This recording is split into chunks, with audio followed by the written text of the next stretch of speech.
We're still looking at Magu's suspension and the implications of the anti-corruption war of the President Muhammadu Buhari's administration. And with us to cast a spotlight on this today is Comrade Mark Adebayo, a rights and political activist, a columnist, and executive chairman, Secure World and Liberty Initiative for Peace. It's a pleasure having you on Saharatv once again, Mr. Adebayo. Thank you so much for having me.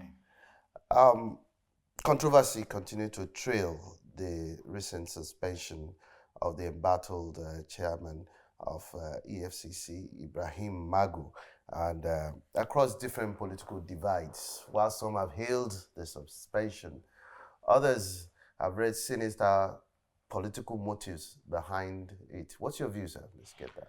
Thank you so much. Let me start by disagreeing with your intro that the anti-corruption war of the Buhari administration, there's no war against corruption in this country. In the last 5 years, I haven't seen any. So we should not start from a wrong premise of defining what's going on now against corruption in Nigeria as a war. Well, there might be some advocacy, there might be some mouthing of talking about, we have always been talking about corruption. The government has always been talking about corruption, campaigning about it, making it a point of campaign promises, but that's a war. That's a double negative. There's nothing like that. So we have to be clear from the inception that there is no war going on. Now, on the issue of Magu, there are three possibilities. Number one, whether he was actually or is actually guilty of the allegations of the very weighty allegations against him. That's number two. Second scenario is whether he is investigating a member of the notorious cabal by which he is overstepping and overreaching himself. So because we are hearing of insubordination and the rest of that, we are hearing of the fact that the AGF has been demanding for some files to be brought, and so insubordination in what respect? Is he refused to hand over files on the basis of the fact that stop the investigation of this particular person or that individual? Is he already, trespassing into the territory of the cabals that we hear allegedly operates within the Asofila? Number three, the third possibility would be that there's a power play either within EFCC itself or outside of it. So these are the three possibilities on the issue of Magu.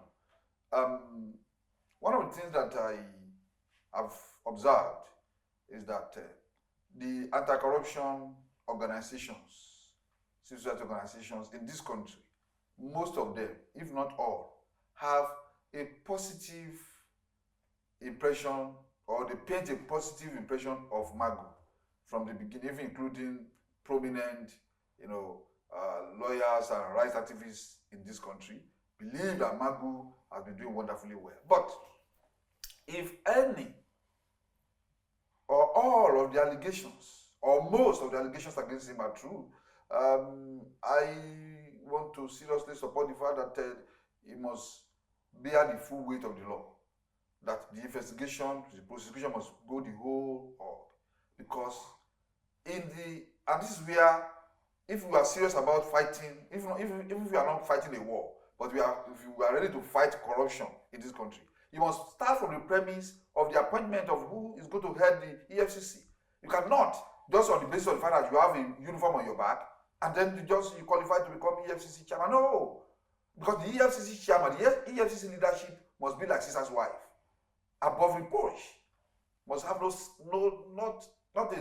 not a scratch of corruption. We have incredibly genuine, human beings in this country, professionals in this country, without any taint of corruption on them, who have no baggage of corruption, who have no baggage of bad image in Nigeria. Let us start from the area of people with established integrity, not just because you are a commissioner of police or deputy commissioner of police, or because you are an officer of one of the security agencies. Why are we pigeonholing ourselves? Why are we restricting ourselves to picking the leadership of the EFCC from the security agencies? As a matter of fact, there are Nigerians all over the world who are professionals in terms of forensic investigation of corruption, who specialize in tracing loot, including material loot, or who are specialists in the area of money laundering and who can investigate anything, in terms of corruption. There are professionals, trained professionals in this country and outside the country. Why can't we pick among those? Why must it be somebody in the end of the security agencies? I mean, it shouldn't be. It shouldn't be. And then, in any case, why should the head of the EFCC come from a particular zone of the country? Why must it be a northerner always, from inception till now, from Luri Badu to Wasiri to Lamode to Magu, and the one who is acting for him now is also a northerner? What kind of country is this? That in itself is corruption. When you allow ethno-religious antipathies to determine who gets what in the country, that is corruption in itself. And the biggest corruption of the Buhari administration is ethnocentricity. I mean, it's very clear. I mean, nobody is hiding that, and the government is not denying that. They know it. They know that 90-something% of their appointments goes to the north from inception. And no matter, you can shout yourself, wow, the president doesn't care. He just goes ahead, pick another Muslim to occupy any place. In fact, if a southerner, resigns or leaves a place, maybe his tenure has expired, the next thing you hear in less than 24 hours that another Muslim has replaced him or her. That is the kind of country that is itself is a corruption, and a very dangerous corruption that can destroy a whole country. Because, when you begin to talk about 93 to 5%, that on the basis for which you can run a country is on the basis of where you got the highest number of votes. Who does that in a civilized world? That is a humongous corruption. That is a destructive corruption. That is a retrogressive corruption. Despite the fact that we are deceiving ourselves that we are in a progressive government. You call to question the integrity of the embattled Ibrahim Magu himself. I mean, what makes him unfit to be, to hold public office? Considering the fact that, as a matter of fact, the Senate proved twice when it rejected his confirmation. Despite the evidences that were given based on the DSS reports, yet President Muhammadu Buhari continued to retain. What made him unfit? One of the things that I've said is that we don't have a president who's ready to fight any war against corruption.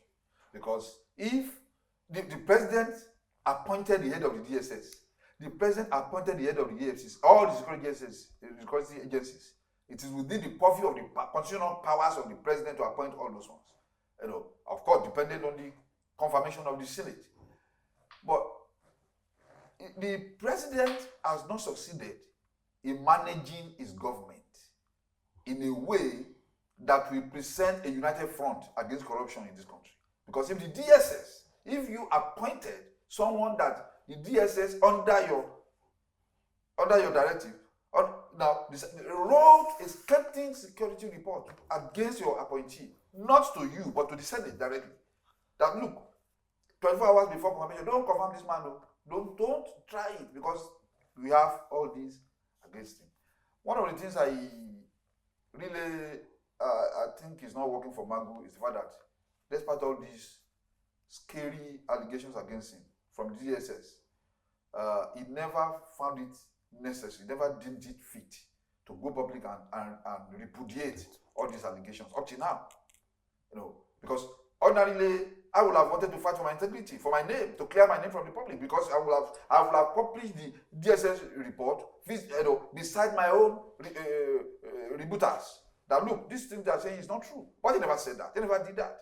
And do not forget. He actually released a report, a response to the memo that was actually initiated by the Attorney General of the Federation, Malami, recently.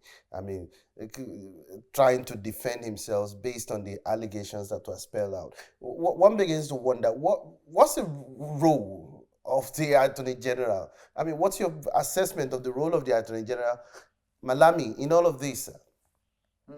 Actually, I was talking about the DSS report. Exactly. So he came to defend himself based on the memo. Responded to the AGFs. Exactly. But that's coming almost a little too late for him. It's belated.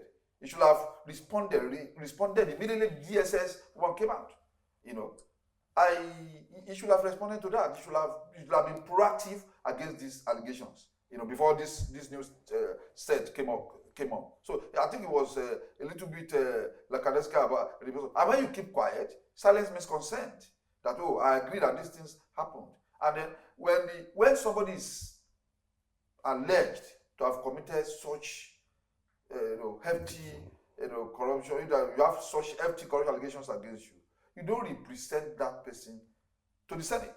What you need to do is to do an in-house investigation by yourself at the level of the presidency, find out the truth, then you now discover if you are now satisfied that, okay, this person is impeccable, that what they have brought to you, the allegations against him were unfounded. What you need to do is to represent, it is after that you can represent him. We don't have any evidence that the president did that before representing Magu to the Senate, to the former Senate. And it was the former Senate that was being blamed. That was the former Senate that refused to endorse endorse Magu. Now, what's happening now? That we have two houses, the two houses of National Assembly are more or less an extension of the presidency. It is on record that the present president of Senate said before he became president of Senate that he was going into the Senate to become the president of Senate to work for the third time of the president. That's a public domain. Number two, he became president and said anything whatsoever that this president brings to the Senate will be passed. That's why we call them rubber stamp Senate. That's what he said. Now he got there, somebody that will just at their snap of the finger would do whatever they wanted. They refused to present Magu again, which means they themselves are becoming convinced that Magu had issues. That Magu had issues. So it's just that the government itself. Look, this thing, it is the government itself that should feel very, very much embarrassed. Very much embarrassed. That a department of your government wrote to another department that this is our findings about this person. You didn't take any action. And now, see what has gone public. That you begin, rather than fire him, rather than you decided to now. The way they even handled the issue, the manner of his arrest and everything, that was what, from Abedisho, attracted sympathy towards Magu. Somebody left his home, he was going to work, he went and blocked him on the road, and all this. How do you do that? What happens to invitation? Come to the presidential villa. Who the hell is it that will not quickly, honor that invitation? He will go there. When he gets there, then you can relieve him of his security agents and say, look, you guys can go back to your stations. That we have this guy here. You don't block somebody. Supposing that thing could have become fatal if the people they are carrying that guy is in the crosshairs more than the president himself, because he has stepped on so many toes. So anybody could arrange for his elimination. If those guys had not been circumspect, his security aides, if they had opened fire, the other guys would don't fire. What are we going to be talking about? So it was nothing done by this government has been competently and professionally done. Nothing. Considering, the manner of his arrest, based on your recent comments, one begins to question the role. I want to reiterate that question again, of the Attorney General of the Federation. One of the deductions from Magu's suspension from office is that there has possibly been a change in the balance of forces in the villa, with those thought to have been protecting Magu over the years now considerably weakened in the new power equation. Earlier on, you mentioned three possibilities, and one of those possibilities had to do with the power play in the politics. Within the presidency. How will you assess the Attorney General's role in all of this? All over the world, the role of attorneys general can be it's so expansive. They are extremely powerful. The AGF in this instance, constitutionally, is not doing anything outside of the purviews of its responsibilities as AGF. You understand?